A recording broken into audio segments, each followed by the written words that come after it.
Students, unit 5 chapter 3 J the jewel of India. ये जो chapter है ये बहुत ही फेमस पर्सन जहांगीर रतनजी दादाभाई टाटा की बायोग्राफी की तरह आप देख सकते हैं, जिनके बारे में उनकी लाइफ के इस चैप्टर के थ्रू हम उनकी लाइफ के बारे में जानने वाले हैं कि देश के लिए उनका क्या कंट्रीब्यूशन रहा। शुरुआत होती है फर्स्ट पैराग्राफ से, द एविएटर। यहाँ जो जेआरडी थे, जहांगीर रतनजी दादाभाई टाटा, उन्हें प्यार से सभी लोग जेआरडी नाम से बुलाते थे।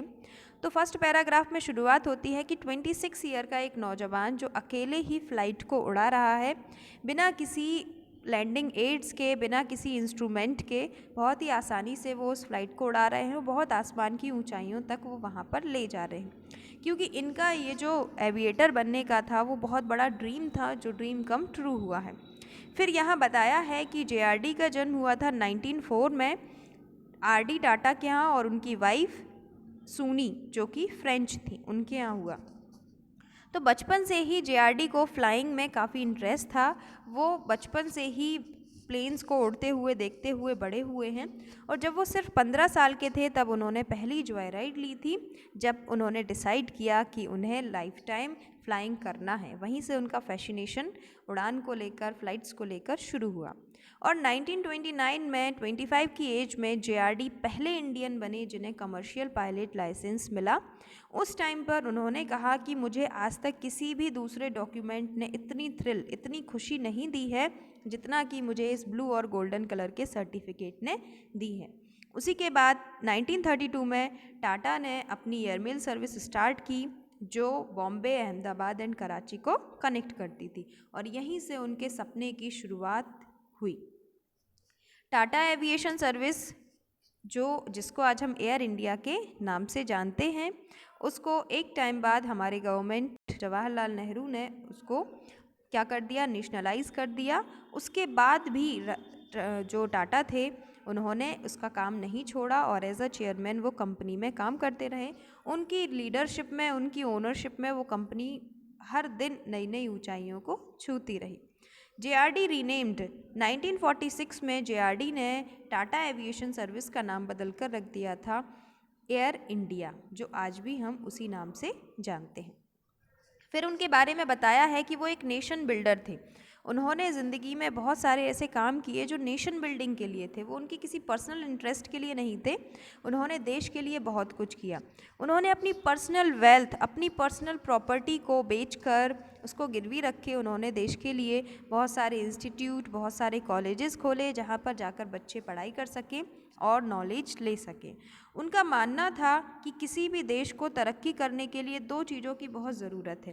पहला है कि उस देश की पॉपुलेशन को कंट्रोल किया जाए, एंड दूसरा है कि वहाँ का हर व्यक्ति एजुकेटेड हो।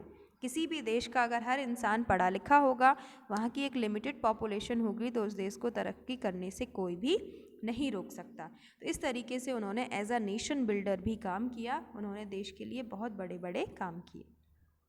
लास्ट में बताया है कि वो इंसान कैसे थे, तो उसके लिए एक एग्जाम्पल दिया है कि उनके एक दोस्त ने उनके लिए लेटर लिखा था, जिसमें उन्होंने गलती से जे की जगह जे लिख दिया था।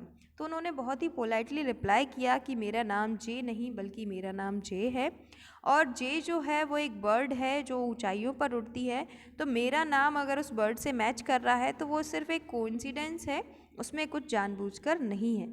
इससे पता चलता है कि वो कितने ज़्यादा पोलाइट थे, और उन्हें मतलब किसी से भी अपना कंपैरिजन या कोई उनकी तारीफ़ करे तो वो नहीं चाहते थे।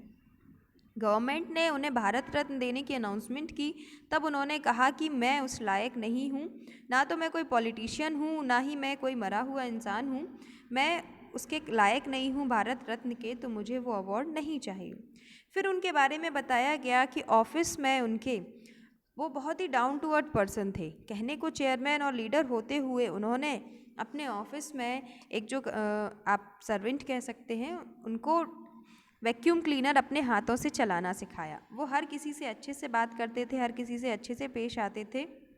उनका मानना था कि कोई भी काम बड़ा या छोटा नहीं होता है, हर इंसान को बराबर की इज्जत, बराबर की वैल्यू मिलनी चाहिए, चाहे वो छोटा काम कर रहा हो, चाहे वो बड़ा काम कर रहा हो। दो एग्जाम्पल दिए हैं कल्पना चावला के एंड सुधा मूर्ति की, कि वो दोनों जन ही जेआरडी से बहुत ज़्यादा इम्प्रेस थी, उनके काम से वो बहुत ज़्यादा इंस्पायर थी। लास्ट में बताया है कि जेआरडी की जेनेवा हॉस्पिटल में 29 नवंबर 1993 को डेथ हो गई और उसी के साथ देश ने एक बहुत ही बड़ा जेम, बहुत ही बड़ा हीरा उस दिन खो दिया। एक ऐसा इंसान जिसने अपनी पूरी ज़िंदगी सिर्फ देश के लिए लगा दी, अपनी पर्सनल चीज़ के लिए कुछ भी नहीं किया।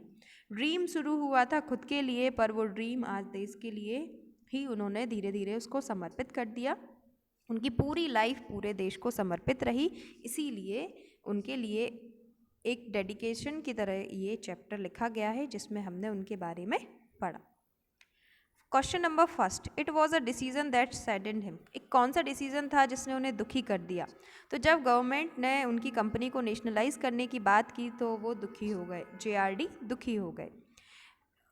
इस डिसीज़न से वो इसलिए दुखी हो गए क्योंकि इन्होंने खुद से ही उस कंपनी को स्थापित किया था और इनका वो सिर्फ उसको काम की तरह नहीं लेते थे बल्कि वो दिल से बहुत ज़्यादा जुड़े हुए थे, इसलिए वो दुखी हो गए। I am not prepare to oblique government. उन्होंने बाद में कहा कि मैं गवर्नमेंट को ऑब्लिक करने के लिए, उनका आभार देने के लिए मैं अभी तैयार नहीं हूँ। तो यहाँ पर भी जेआरडी की बात हो रही है। जब उन्हें भारत रत्न देने की बात की गई थी तब उन्होंने कहा था कि मैं इस अवार्ड के अभी लायक नहीं हूँ, मैंने अभी कोई भी इतना अच्छा काम नहीं किया है कि मुझे ये अवार्ड दिया जाए। Fill in the blanks. JRD Tata was the first Indian to get a commercial pilot license. Second, the first flight of Tata Aviation Service connected Bombay, Ahmedabad and Karachi. Air India was nationalized by Jawaharlal Nehru government in 1953. JRD used his personal wealth to set up educational and other institutions. Kalpana Chawla and Sudha Murthy were among those inspired by his spirit of adventure and his humility. How did JRD develop an interest in flying? JRD का flying में interest 15 साल की उम्र से शुरू हुआ। जब उन्होंने पहली जॉय राइड ली तभी से उनका फैसिनेशन स्टार्ट हुआ। What distinction did JRD achieve in mid 20s? To 25 year की एज में जेआरडी ने कमर्शियल पायलट लाइसेंस को हासिल किया, जो उनकी ज़िंदगी का सबसे बड़ा दिन था, जिस सर्टिफिकेट ने उन्हें सबसे ज़्यादा खुशी दी। जेआरडी का पॉवर्टी को लेकर क्या मानना था? तो जेआरडी का मानना था कि किसी भी देश की गरीबी को मिटाने के दो ही रास्ते हैं। पहला तो उसकी पॉपुलेशन को कंट्रोल किया जाए और दूसरा वहाँ के लोगों को पढ़ाया जाए। उन्होंने नेशन बिल्डिंग के लिए बहुत सारे काम किए। अपनी पर्सनल प्रॉपर्टी बेचकर, अपनी पर्सनल वेल्थ बेचकर उन्होंने ट्रस्ट की स्थापना की, बहुत सारे स्कूल एंड कॉलेजेस खोले जिसका लाभ आज भी बच्चे ले रहे हैं। जेआरडी को किस टाइप के पर्सन पसंद नहीं थे? तो जेआरडी को घमंडी, मतलबी और खुदगर्ज लोग बिल्कुल भी पसंद नहीं थे, क्योंकि वो खुद इस तरीके के इंसान बिल्कुल भी नहीं थे। वो बहुत ही डाउन टू अर्थ पर्सन थे।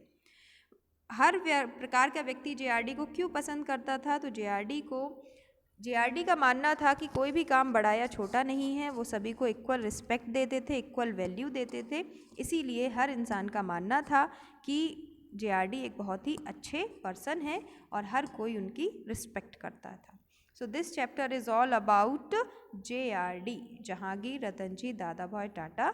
Name of the chapter is J the jewel of India.